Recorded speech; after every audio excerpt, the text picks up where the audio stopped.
యేసు రక్తమే జయం పరిచర్య ప్రైజ్ ద లార్డ్. మే 31వ తేదీ 2025. ఈరోజు దేవుని వాక్యము.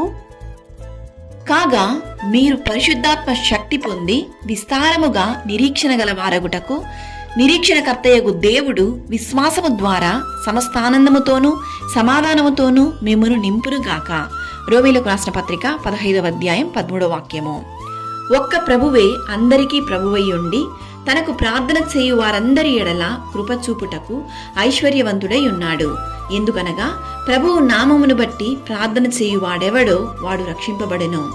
దేవుని సన్నిధిలో ఎంతో కాలముగా నిరీక్షణతో ప్రార్థనతో వేచియున్న నీ ప్రార్థనను దేవుడు ఆలకించును. ఓపికతో దేవుని ఆశీర్వాదం కొరకు వేచి ఉన్న నిన్ను పరిశుద్ధాత్ముడైన దేవుడు ఆశీర్వదించబోతున్నాడు. ఆత్మీయ జీవితంలో సాతాను నీకు విరోధముగా ఎన్నో పోరాటములను నిన్ను కృంగదీయాలని బలహీనపరచాలని చూసినను సర్వశక్తిమంతుడైన దేవుడు నీకు తోడుగా ఉన్నాడు.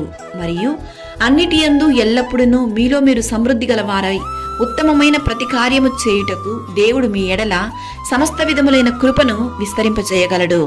నిరీక్షణకర్తయగు దేవుడు విశ్వాసము ద్వారా మీ ప్రతి ప్రార్థనలను ఆలకించి సమస్త ఆనందముతోనూ సమాధానముతోనూ మిమ్మును నింపునుగాక.